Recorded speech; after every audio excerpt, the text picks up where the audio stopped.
What's up, Podcast Nation, Hype Nation? It's your boy Raj Nation here with some updates on the fall Hype Man Roadshow speaking tour. October 15th today, depending on if you're listening to this on its release date, I am up at 2112, the creative incubator on the north side of Chicago, delivering How to Not Suck at Pitching Your Startup at 3 p.m.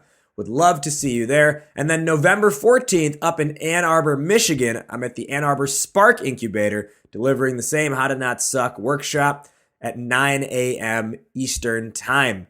Now, if you have not been to this workshop before and you are an early stage startup, you gotta find a way to get yourself there. You're gonna walk out of the room knowing how to better communicate your value proposition, knowing how to master your value proposition, knowing how to make your pitch deck sexy, and how to win the interest of customers, users, and investors. For a link to purchase tickets, go to startuphypeman.com/speaking, startuphypeman.com/speaking. Now, one more thing before we start this week's episode, we are launching the fall cohort of Hype Man Academy. That's our affordable, equity-free, live online virtual storytelling accelerator. It is a 10-week live online program designed specifically to help you master your value proposition so you can pitch investors with confidence and a clear message, market to your early users, and acquire your first set of customers. The program is open to startups as early as prototype stage and as late as $20,000 in monthly recurring revenue. A maximum of 10 companies are admitted into Hype Man Academy, and right now we are accepting and reviewing applications and taking pitch tryouts for acceptance into Hype Man Academy. For more information and to apply, head to startuphypeman.com/hypeman-academy, startuphypeman.com/hypeman-academy. All right, let's get into this week's episode. And I'm assuming if I go over and edit a bunch of stuff. I don't really do much editing, so.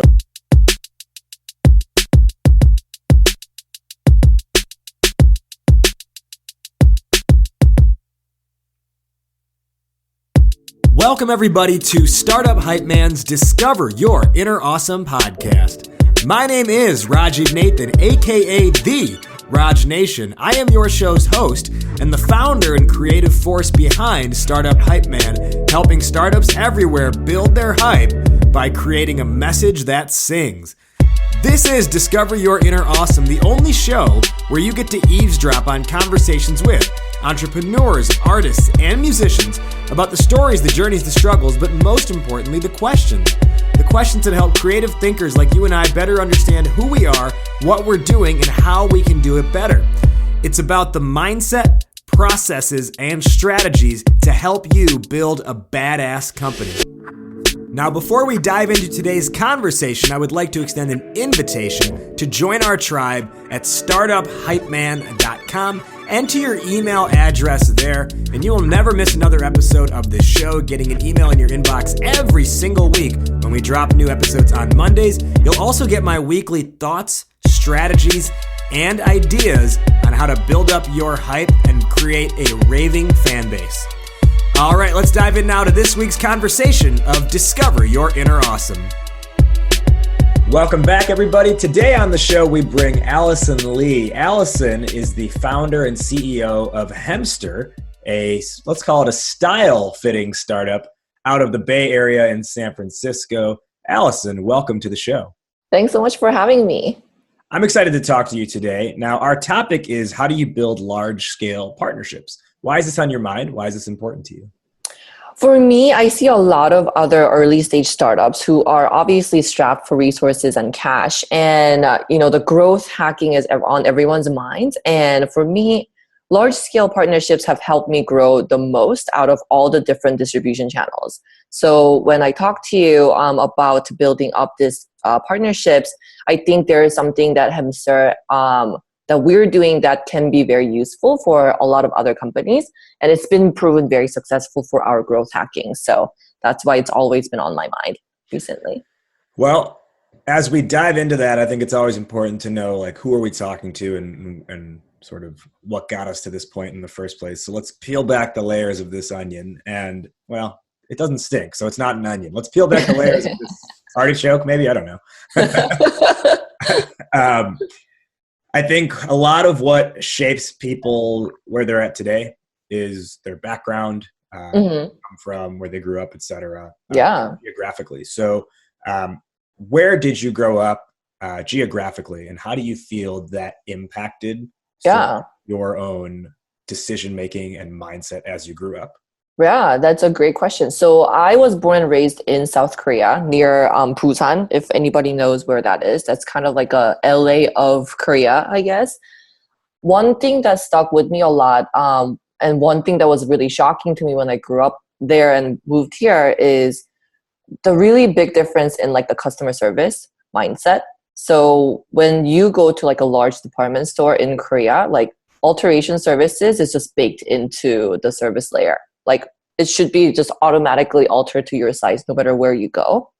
And once I moved here, it's a lot more diverse population in America, but I saw that there was a lot of lacking in the amenities portion for even the Uber luxury brands and high-end shopping centers. So I think once you get exposed to different types of like customer services and user experience and user interface in different cultures, that's something that kind of sticks with you no matter where you go. And when you see a new product in new markets, you tend to compare that to what you know best, which is what you grew up with, right? So for me, I'm really used to like end to end, either the retailer or somebody, whoever the service provider is that they own that service end to end, meaning that they're like, this is the end result I'm guaranteeing for you. I will do whatever it takes. And I saw a lot of that just not available anywhere in US when I moved up here. It's very similar to, I was born in the US, but my family's from India and I've been back many times. It's very similar to how things are in India, where really there's a premium placed on making sure that you get what you are asking for at the end of the day. Yep, exactly. I remember one specific story from a few years back where I think my dad, or maybe it was my dad, and I had both gone to a shop to get suits made. And there really is no like off the shelf suit. It's like you pick the material and they're going to actually sew this into a suit for you. Right.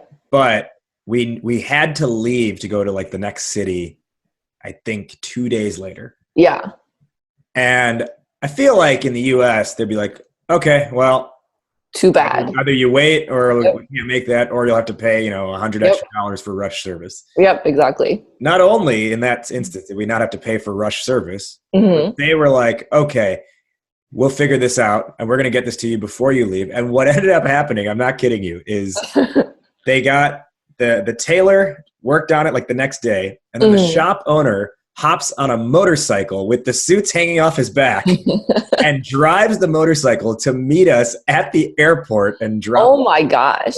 And there was no extra maybe there was like a slight delivery charge, but there wasn't any rush charge, anything on top of that. And it was just part of like, for them, it's all about, no, this is what you've asked for. And this is the bill of goods that we sell. We can't not deliver on that.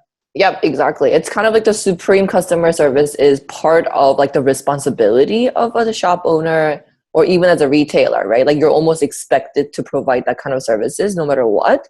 And when I moved here, I think that was like kind of a biggest culture shock. I was like, oh my gosh, like these people don't care if I buy anything from the store. No one's there to hold the door open for me. Right? That's the thing there too. It just felt like, like they weren't a part of a brand. Like they didn't really believe in the brand, right? Like the store associates that I associated with, they didn't really care about the brand. They were just there to, provide the services when they asked, when somebody specifically asked for it. And even then they were like, not really my job. So I didn't really see a lot of proactiveness in the customer service layer. Yeah. I have one theory, but I want to get your thoughts. Why do you think there's such a difference? Yeah, so I have a theory as well, so we can talk about this definitely. So somewhere like Korea or India, I think a lot of the times people who grew up there and who live there, they're very homogenous. So I think everybody has like the same exact expectation of like what it should be. So it's a very unified experience, no matter where you go. But once you're in America, where everybody is coming from like a very diverse background, and it's really hard to set the same kind of level of expectation with everyone coming into the store and out of the store. So I think as retailer in US, like the most you can do is like make them go through training and really teach them about the, culture of the brand and like what kind of customer service you want to provide. And really good example would be like someone like Uniqlo, right? Where they have a very extensive playbook of like what an employee should do for individual shoppers. But I think that's a really difficult example for every single retailers to follow, because they can't really filter for exactly who they're going to get as like a store associate that day or hire for that season even, right? I hadn't thought about that homogenous nature. What came to mind for me was, and you can tell me if this speaks to South Korean culture as well, is in India, it's generally a culture that is more family oriented. And I think, and that extends to like your neighbors are your family, right? Right, like, exactly. down the hall are the family, right? Like everyone, you can kind of just knock on someone's door and walk in and have some chai with them. Like, right. And I think that extends into the business realm as well, where you, right. I mean, obviously, it's a business transaction, and don't get me wrong, people yell at shopkeepers all the time, but there's like this inherent understanding that like you're going to take care of each other. Right, exactly. Because of that family value aspect. Right. The other thing I would say too, particularly in India, is there's just so much overpopulation that there's economic need to create jobs for everything possible. Yep. Right? Like there is a job of someone who just holds the door open at the mall. Right. Yep. There is a job for like most, middle upper class people have a driver, right? They don't drive a car because there's just need, and you can get the labor for cheap. Yep. So I think that also speaks to why you'd be able to access it easier in those kinds of countries. Yeah. There's people who are willing to do it, and you can, and it doesn't cost that much money, right? Right. That's exactly right. And I think it was really similar in Korea when I was growing up. I understand that it's like very different these days because like economically Korea has been growing so quickly so far. But I remember when I was there, the minimum wage was really low. As in like, I'm sure like the shopkeepers could actually hire someone to like keep the door open and like have a actual greeter. Right. And that's like all they do, and like handing out like the pamphlets and stuff. So yeah, I think just, you're right. Like the excess of like having the labor force available to these retailers is important, but also because like everybody in that community understands like, oh, we have like the same exact family values to each other, that also sets the same tone of service for everyone coming into the shop too. And I think it's funny that what just came to mind is how in India, like, any shop you go to, they're going to ask you, do you want tea? Would you like coffee? Yeah. Like that's Coke? so sweet. Would you like Pepsi? Right. And then I'm thinking here, it's like, well, you got to go to Trunk Club to get that, and you're paying like so much extra to get that. Like, it's like baked into their margin, basically. Yeah, exactly. Trunk Club, you're like, I don't really want Coke. All right. So aside from like, I guess the customer service difference, anyone who moves countries is making undergoing a significant change in their life. So what was that move like? What was the assimilation process like? And did you move to the West Coast, was it? Yeah, so I moved to Irvine. It's like the suburbia of like OC basically. And it's like the most, if you've ever been to Irvine, it's like the most unrealistic city I've ever been to. Like, it's so picturesque. Like the entire city, basically they provide you with like the gardeners and the cleaners for the streets, and they clean every day. And like everybody has its like amazing houses. I just couldn't believe it when I moved. But just to give you like some background, so my dad is a psychiatrist. So by the time we moved, he's been a psychiatrist for probably like 17, 18 years. And at that point, because he's dealing with so many like emotional trauma, that he was like, I really just want to take 1 year break. So when we moved here, it was supposed to be one sabbatical. We were supposed to move right back. And my parents, when me and my younger brother, we went to school, they were really impressed at how quickly we're adjusting to like the American education system, especially for me, because I like love the critical thinking aspect of American education system. So So when I first came here, they were like, oh, wow, like our kids are actually adjusting really well. Maybe we should think about staying. So that 1 year sabbatical turned into 7 years. And then after both me and my brother went to Berkeley together, my parents moved back like right after. And I see a lot of similarities of like how they were able to turn the like 1 year test into like 7 year commitment. And it's really similar to kind of how I started Hemster too.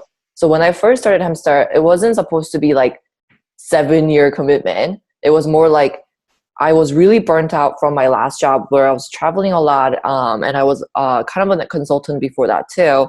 So I was traveling a lot. I was kind of tired of like working for somebody else's vision, and I wanted to do something for myself for just 1 year.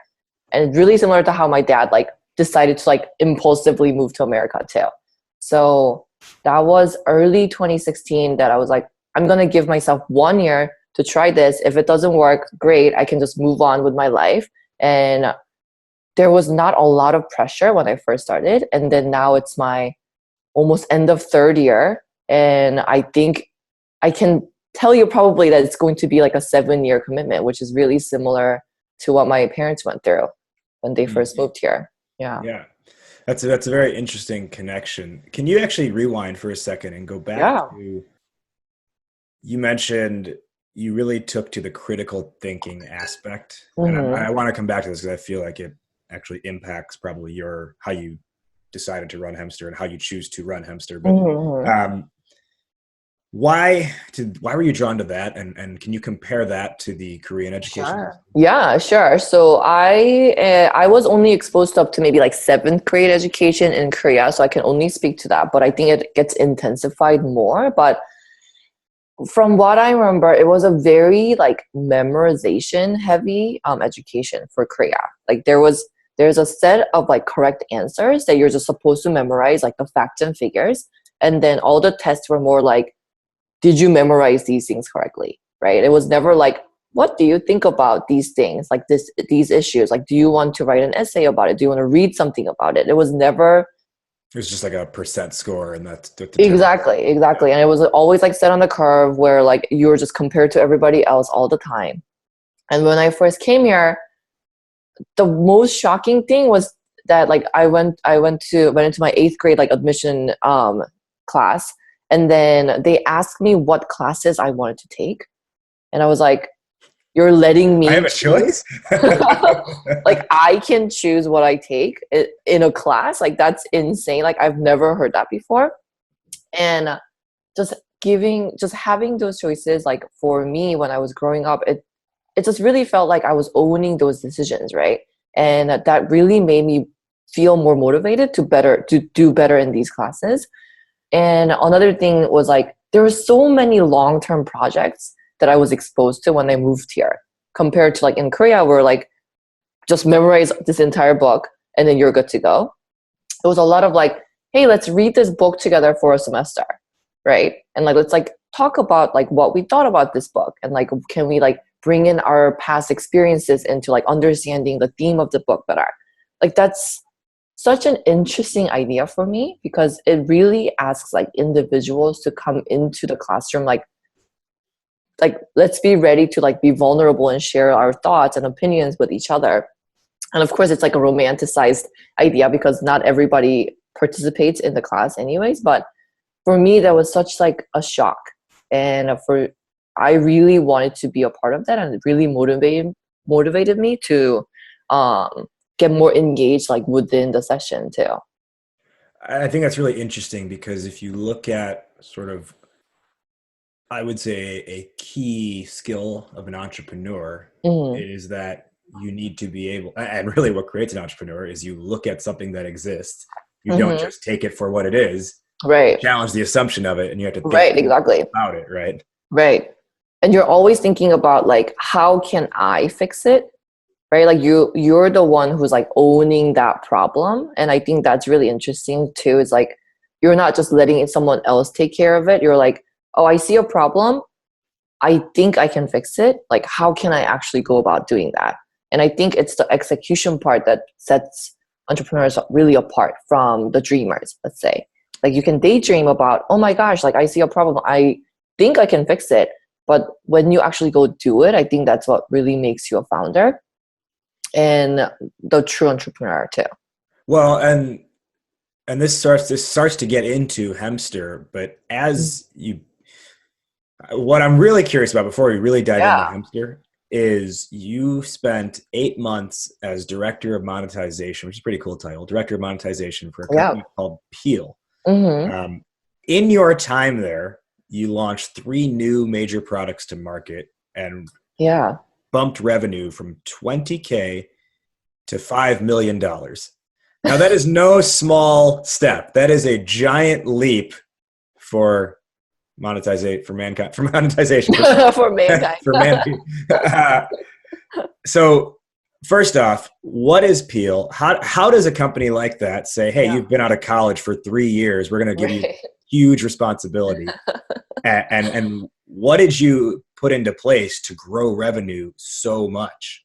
Yeah, that's a really great question. So Peel is an IoT company. So what they did was they basically allow the users to change the channel on your TV with your phone.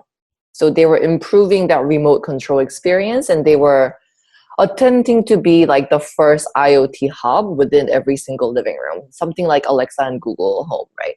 So when I joined them, they also, this is a part of like the building up the strategic partnership, they were preloaded in every single Samsung phone.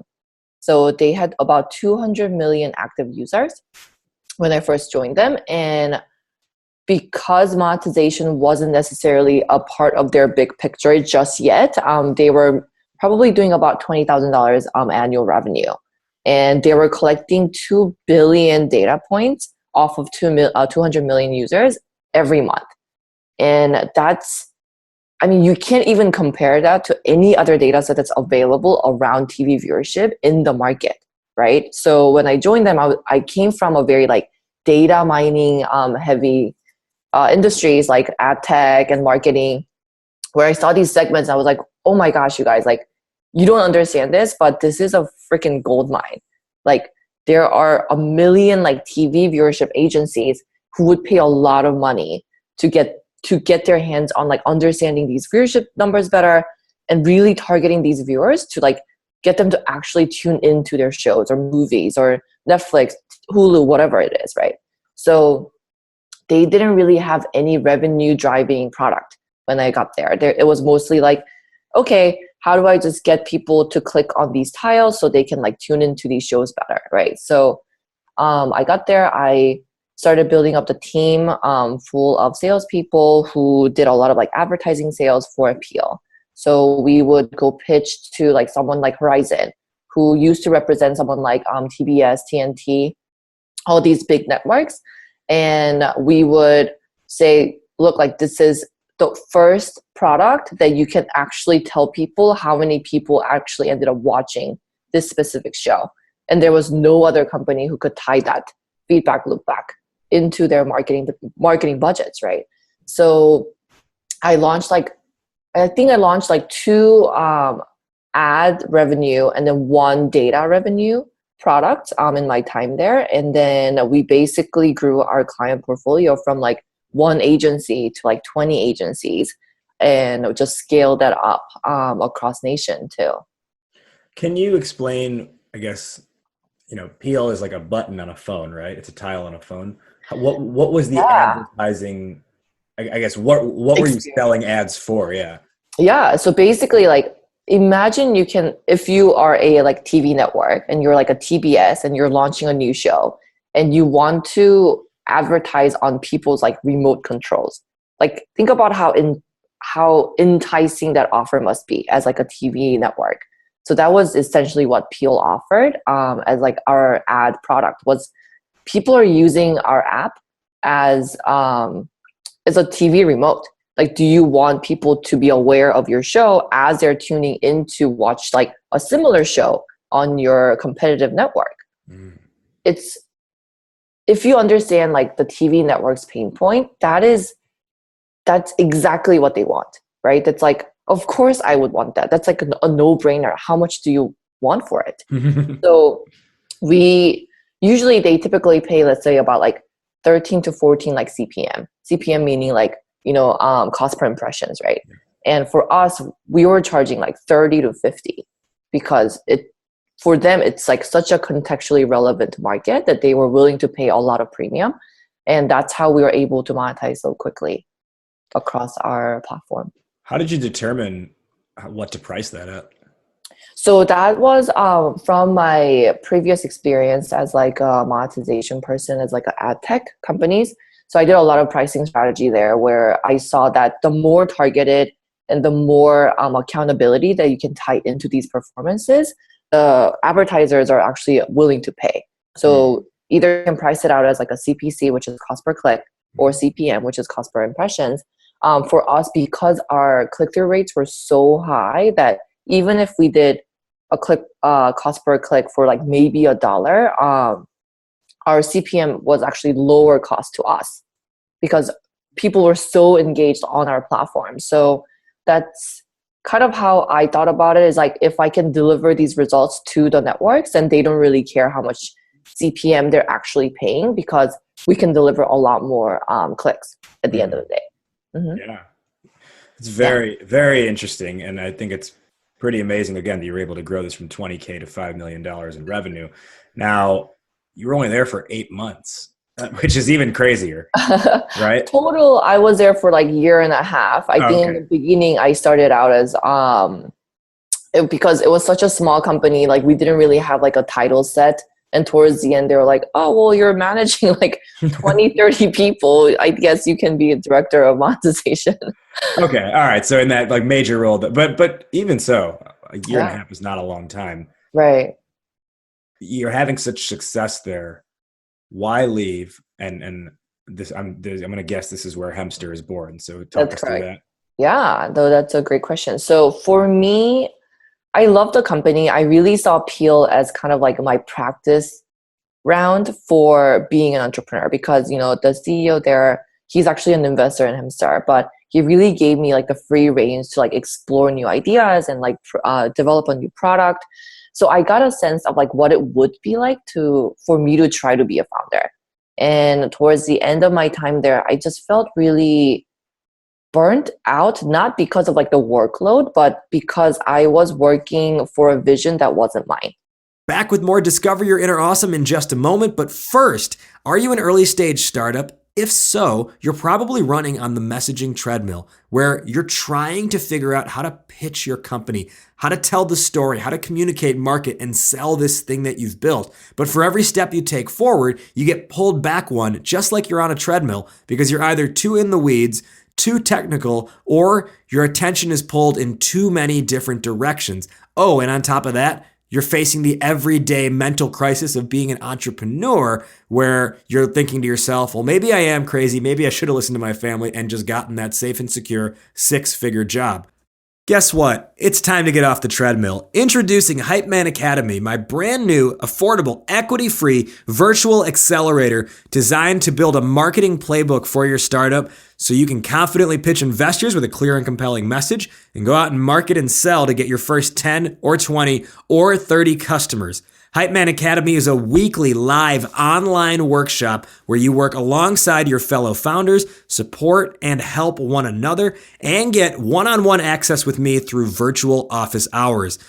For information on joining the next cohort, visit startuphypeman.com/hypeman-academy. That's startuphypeman.com/hypeman-academy.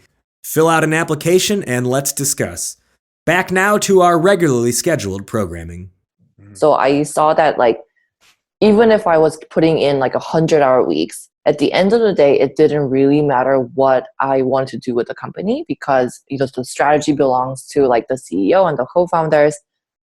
And I had my own ideas of like how I wanted to take Peel to like the next level and to become this like amazing data company, but it just didn't align with the co-founders, right? And it really made me realize that unless it's my own vision, I didn't want to put in like that much effort anymore, to be honest with you. And I tried to think about, okay, I am seeing a lot of success at Peel using this strategy of like leveraging somebody else's like network to data mine and monetize on top of that data set, right? And I started looking at other industries that could also benefit from the same framework of thought. And I love shopping and I love online shopping, and sizing and fit has been always a very intriguing issue for me. So that's when I started to think about Hemster more concretely. And towards the end of my time at Peel, I just kind of decided that it was time for me to try something of my own. And once I left, I kind of never looked back. Now, you could have chosen one of many avenues to go, though, to build your own company. Right. How do you land on essentially on-demand customized on-site tailoring for retailers? Honestly, if you asked me that like 5 years ago, I would have been like, I don't think that's the company for me. But the idea that I started Hemster with wasn't necessarily on-demand tailoring. The bigger idea was like, how do I understand individual customers and their perfect fit data? And the mass customization was always really interesting to me. And we actually pivoted probably like twice in the earlier times just to see like what's the best way for us to understand this data set and how do we productize this data mining machine that I'm envisioning in my head. And for me, that's when tailoring really fit the entire bill, right? Just like if you think about it, tailoring is something that you have to do physically, meaning I get the physical goods in my hand as a service provider. And tailoring essentially is like the user communicating to me of how I can help them achieve their perfect fit. And that piece is so useful because there is a limit to how much you can understand from like a set template, which is like a pre-made sizes, right? So for you, Rajiv, like you could be wearing, medium in J. Crew and then large in Banana Republic, but it doesn't mean that either of those sizes are actually perfectly fitted to you. It means that you just chose like a closest size available to you, right? But the tailoring goes like a step even beyond that of like, okay, sure, like you like this medium at J. Crew the best, but if you could change anything about it, like what would you change, right? And also what drew to me was it's a niche market, it's a niche tool for sure, but it just hasn't been innovated for like years, like centuries probably. So for me, like it sets a really low bar as a founder of like, oh wow, I just have to beat the industry standard, which is like really, really low. Like there's no tech, there's no customer service layer, there's no like marketing done around it. So I saw the opportunity to really like own a market, which is also really attractive if you're a founder, right? So that's kind of how I got started with the idea of like understanding the perfect fit. And then I saw that tailoring was actually a very unique and efficient tool for me to understand and collect those data. And once I started pitching this on-demand tailoring, especially to the retailers, they were really excited about the idea because it's something that's been on their to-do list for a very, very long time. But as an individual retailer, it's really difficult for them to assemble like a nationwide local tailors because the volume itself just doesn't justify them putting in that much effort. But for me, it makes sense because I'm a third-party provider and I can aggregate volume across all these retailers and all the different real estate properties that I'll be a part of. So it was really validating for me to talk to these like premium retailers who are like, oh my gosh, like I want to use your service. Like when is it ready? So once you get that kind of response, you're onto something too.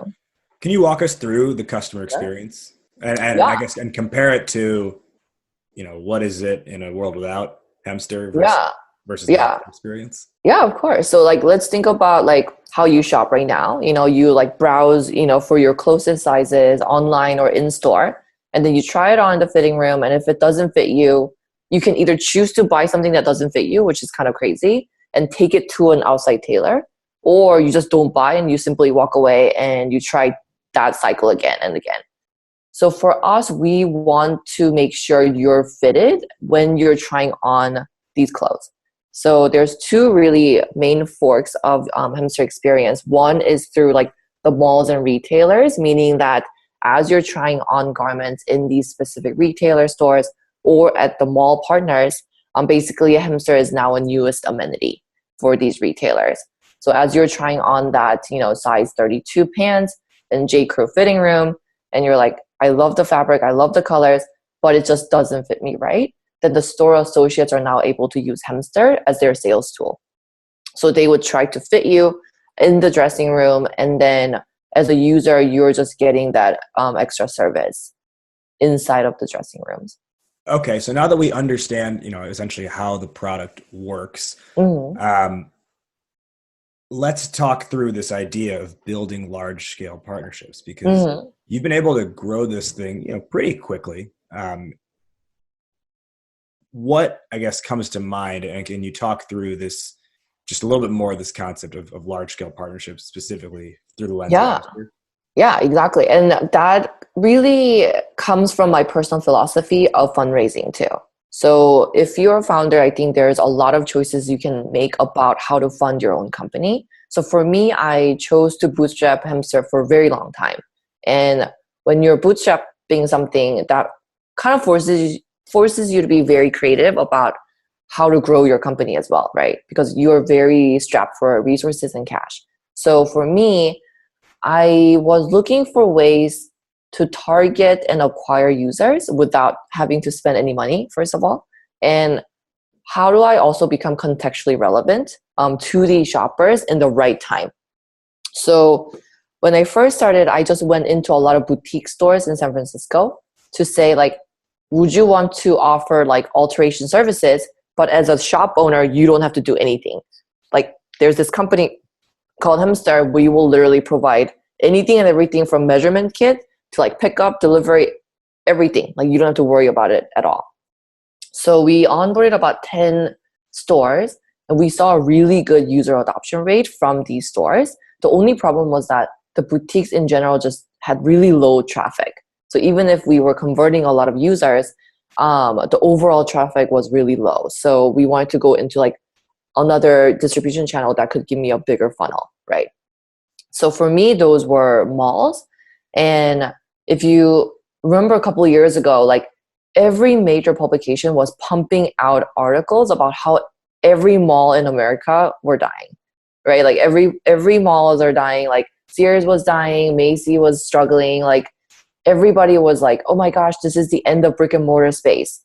And I was reading a lot of the earning reports from these major mall operators, and it didn't seem like they were dying at all. Actually, they were still getting about 100 million people to come into their location every year, and they were flowing through about $100 billion worth of sales every year too. And I was like, how can people say it's dying when this is still like 80% of like retail flowing through these channels, right? But because it was like kind of positioned and painted as like a dying industry, like a lot of the mall operators became kind of desperate to try out new amenities to elevate their customer service, right? So it was a perfect timing for me to go pitch these mall executives who frankly wouldn't have even really considered the idea like 5 years ago.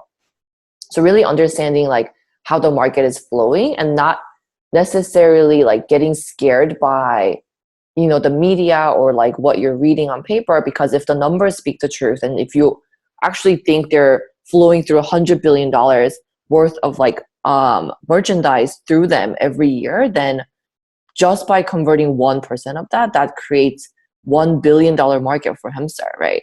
So for me, it made a perfect sense for me to like really try to partner with these like giant mall operators across nation. Now, a couple things I want to point out in what you just said there. Yeah.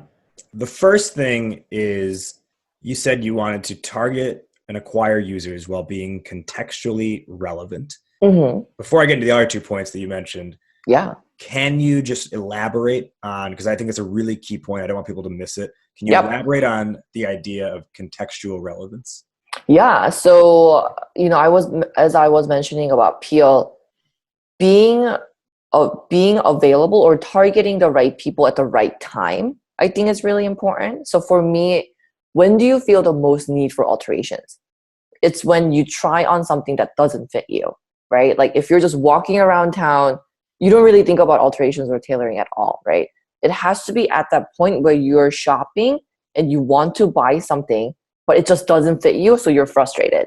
Like that's the emotional state that I'm targeting with Hemster. So for me, it makes sense that like I want to own the fitting room space. Like if you're trying on something, I want people to know that, oh, these pre-made sizes are not the end of the game. You can actually customize it to your body however you want through Hemster. So that messaging has to get across to every single shopper walking into like my retailer partners, right? So understanding like what is that like switch going in user's mind, and it's coming from the empathy perspective, is understanding like when do they need you the most, and how can you own that space and how can you own that experience so that they are like, oh my God, this is exactly what I needed at exact time. So that is the easiest way to convert users and really get them to remember you too. I like that a lot. It actually echoes what we teach in for Startup Hype Man for our virtual accelerator, which is figure out like what's the moment in time you're trying to capture in your customers' lives. Mm-hmm. And you know, the way I position it is there's a difference between an acute event and a chronic pain, and you want to target the acute event. Because, you know, the example I like to give is we all drive forever with our check engine light on and we don't do anything about it. That's chronic pain. But when do we do something? When smoke flies out of the hood and you're forced to pull over. Like, right. That's exactly right. And your car's in the shop. So it's in your case, like it's that acute event of, oh, I'm trying something on. It doesn't feel right. That's acute versus walking to work every day. And, you know, like maybe you're sort of tugging at like your pant leg because you're not, but you're by that point, you're already putting up with it and you're probably not going to do anything about it. That's exactly right. Yep, that's exactly right. And that's why we wanted to be in the fitting room when that acute pain is like the most prominent, right? It's like, oh my gosh, like I picked out all of these clothes from the store. I'm trying them on. Nothing fits me. That is a frustrating cycle for a shopper to go through. So when we launched at Westfield like about a year and a half ago, that's exactly what we were trying to fix for every single shopper is going in and out of the stores too. And organically, these shoppers were saying, look, like I buy a lot of things online and I have a million things in my closet that also needs to be tailored to me. How can I use your service? Because again, they remember me and they think it is a tech-enabled product that wasn't available before. So they want to use me in their homes too. Meaning like, I have 30 things in my closet. I'm not going to bring it over to the mall, but I would love it if you can just come and do this whole on-demand tailoring thing, right? Yeah, and I think, I'm just going to stress it even more. The key, though, is your point of entry with them is that moment they're trying on the clothes. Because I don't want to say no one, but it would be a much tougher climb if you were trying to go out there and say, hey, all those clothes you have in your closet, come use Hemster, versus just a natural thing they were already doing, you were able to insert your company into. That is exactly right. And I think that's why like the go-to-market strategy for especially younger stage companies, you really have to think about how, like, what is the first touch point that you want with your users, right? And I think that's why I'm a skeptic when it comes to like paid digital media. So for Instagram, Facebook, all these guys, like, sure, you can get your brand awareness up a little bit, but it's not enough to actually convert any of the users because it's not an acute pain point that you're addressing. So for me, like, how do you either capture that moment or how do you even create it really, right? Like you can like go to these like pop-up events with the retailers and you can almost bring these like experience and that feeling and replicate that with your users, right? But understanding that pain point is probably the key. And understanding how the retailers or your like actual B2B partners are dealing with it right now, like understanding the lay of the land also really helps too. Another thing you mentioned when you explained that overall strategy was you were reading mall earnings reports, which first off, I mean, just kudos for that, because I don't know how many people are thinking, oh, I'm going to go read the earnings reports of malls. That sounds like a nice Friday night. But within that, warnings, but yes. But within that, I think the key is it's really easy to say, oh, the media's reporting malls are down. This is not a good path to go. However, and I think this comes back to that 8th, 9th grade experience of being like, oh, critical thinking, right? You can open yourself up to seeing something for as it is, or seeing it for opportunity to insert yourself. And it sounds like what you really were able to see in this when you read the articles versus the real reports was, okay, there's still a lot of traffic coming in. There's still a lot of money being spent here. And because there is a downward trend overall, it's actually forcing the industry into innovation, because they're not saying, okay, we're going to shut down. They're trying to say, how do we get more in? And that's where you saw your opportunity. Yeah. And you know what it felt like? I felt like those articles were acute pain for the malls, right? Because like, sure, there was like chronic pain of like, everyone knew that brick and mortar was getting challenged by e-commerce, but like nothing was really being done about it until all these media publications were saying like, oh my gosh, like the malls are dying. And they were creating this like panicked frenzy among like the retailers. And they're like, oh my gosh, should I like rethink my brick and mortar strategy? So that actually was in a bigger scale, like the acute pain that the mall operators were finally going through. And I think for me, that makes sense when people are feeling that pain and they're actively looking for solutions. That's the best way for you to like present your solution to them and say like, you don't have to do anything, but I will actually take care of this problem for you, right? It's like, who wouldn't want to partner with you then?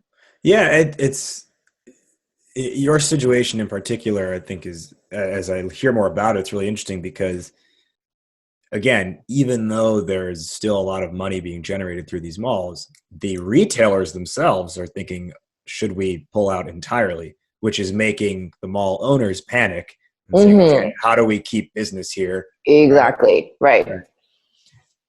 Can you talk through,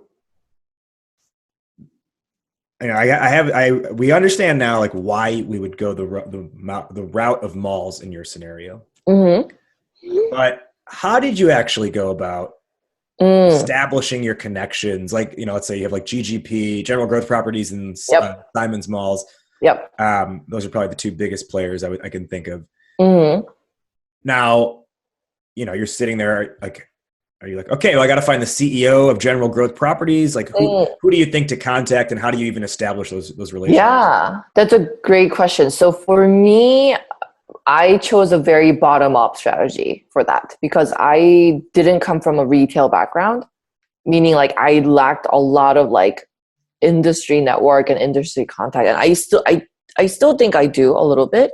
But for me, it made sense that like, okay, the malls, who do they care about? They care about the tenants, right? They care about like the shopper experience. They care about like what the tenants are saying.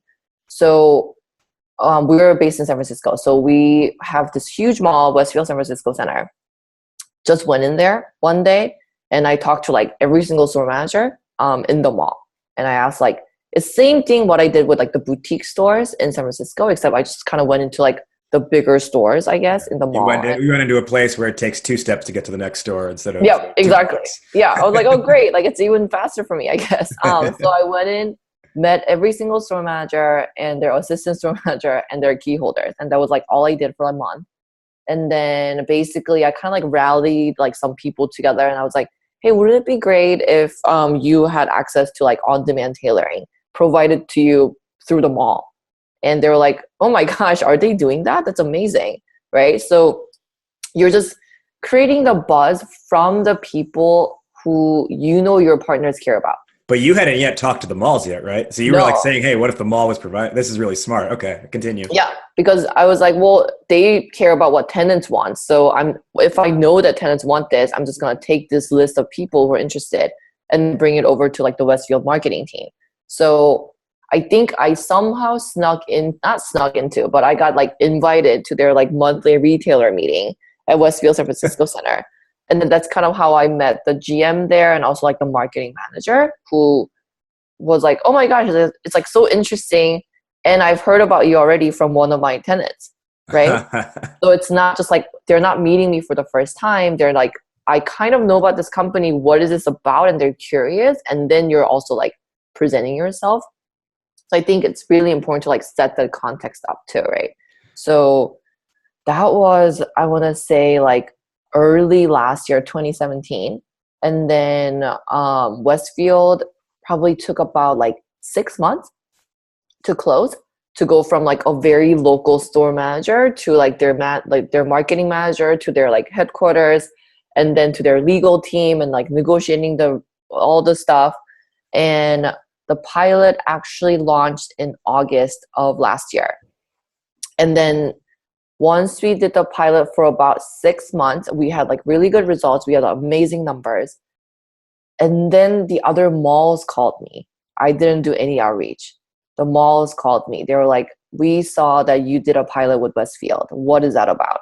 Right? Because they're all competitors, and there's not enough differentiators between the malls right now for them to say like, oh, Westfield is doing that, I'm not going to care about it. Like, they're always kind of snooping on who is doing what. So I think Simon called me first, and then they said, hey, I saw that you're working with Westfield. We want to do that too. Yeah, and of course, yeah, if they Right. see their competitors using Exactly. Yeah. And then like once Simon says that, you take that to like GGP and Macerich and Tubman, all these other guys also. So closing the first mall, Westfield, it took me like a year and a half. And then closing all four after, it took me like 3 months. But it's that domino effect, right? It push the totally is. one, but then the rest take minimal effort. Exactly. Once you have the case study, it's a lot easier for you to get a yes from really anyone within that segment, I think. Yeah, that's fantastic. I think it's really smart the way you've gone about this. So you mentioned out of the gate, you bootstrapped it. Have you taken on, I think you did say the CEO of Peel as an investor. So have you taken on money at this point? Yeah. So we were bootstrapped for 2 years, and then we went through an accelerator called XRC Labs in New York, and they were retail tech focused. So they were like a really good fit for us. And then we got funded through them like a very little bit, just enough for us to launch San Jose and LA. And then we just closed our last round with like strategic investors. So we didn't really take on any institutional funds. We only went after like very strategic angels. And we just closed about 400K. And that's only supposed to fund like my launch into New York and DC and Boston, these markets. Yeah. Congrats on that. Thank you. Now, one last question here before we wrap up. As you look at the growth of Hemster, you said, the initial money was to launch San Jose and a couple other California markets. Yeah. How do you look at, and then you just mentioned the next stage of growth is East Coast. Yep, that's correct. How do you make that decision to say, well, why don't we just go from West and work our way in versus now what you're doing is West Coast, East Coast now?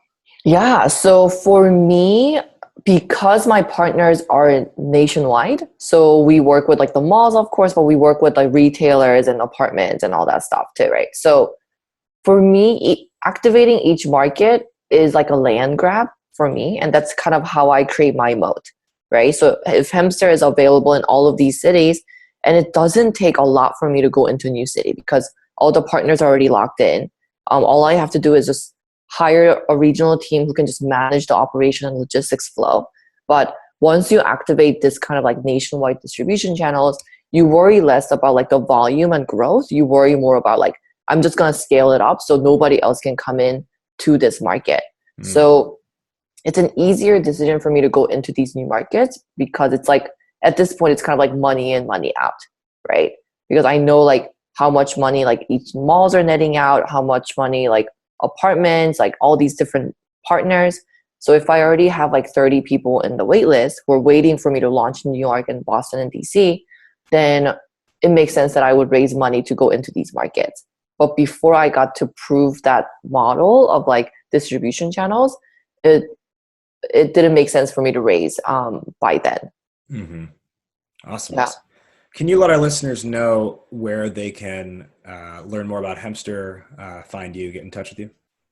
Yeah, of course. Well, our website is hemster.co, and everybody gets confused between hemster.co and .com, but we're .co. But we're also doing a crowdfunding campaign through Republic. And if you don't know what that is, it basically lets you as an individual consumer who is not a accredited investor to invest in a company that you believe in with really low minimum. So you're co-buying into the company and their projection as well. So we're raising that on republic.com/Hemster too. And by the way, that's for some type of share in the company, right? That's correct. Yeah. So you get equity at $5 million valuation. To wrap up, we will finish as we close out every show, giving our respective answer based on today's discussion to the topic question. I'll go first and I'll toss it to you, Allison. So our question today was, how do you build large-scale partnerships?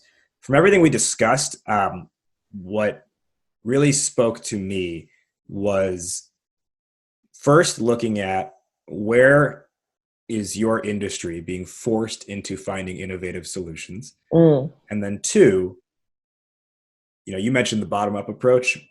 What ended up happening out of that was you were able to get people talking about you and what you had to offer before you had ever actually sold the thing or gotten to the end buyer in this case. Right. So that's what I would say is part two is how can you get the people talking about you who have the ear of your ultimate stakeholder and buyer. Right. I love that. And I think that touches on a lot of the things that, I would go into too, but really mainly it's linked to your first point is like understanding the pain points of their end consumers and also the partners, right? So for me, like my concept is B2B2C, meaning I work through the businesses to get to the end consumer. So understanding the pain points of each distribution channel was a key. So that's kind of how you understand, like, how do I even build up a hype around me for these specific segments, right? And that's only possible if you understand exactly what they're looking for and what kind of like acute pain that they're experiencing on a regular basis. And I think if you have that, and I think rest just comes naturally, to be honest with you. Yeah. Building hype to access distribution. That's music to my ears. Allison Lee, thank you for joining the show today. Thank you so much for having me. It was a lot of fun. That wrapped up our conversation. Did you, the listener, enjoy this episode? If so, the absolute best compliment you can give is a rating and review on iTunes. Ratings and reviews help more people find the show, therefore more people can discover their inner awesome. And if you want to extend that compliment further, while you're leaving that review, go ahead and subscribe to the show on whatever platform you listen, whether that's iTunes, Spotify, Google Play, or the various other networks in which you can find this show. For full show notes, references, and resources, as well as access to the over 100 episode archive, visit the podcast official site, www.discoveryourinnerawesome.com. And remember, for tips, strategies, and ideas on how to build up your company's hype with a message that sings, visit startuphypeman.com. Season 10's theme song is from Sir the Baptist. The song is called Dance with the Devil. It is off his album Saint or Sinner, which you can grab on Spotify, iTunes, Apple Music, and anywhere else digital music is distributed. That'll tie a bow on this one. Thank you again to this week's guest for joining us. I am Raj Nation. You have been listening to Startup Hype Man's Discover Your Inner Awesome podcast. We will see you next time, but in the meantime, take care and be awesome today. This a dance with the devil.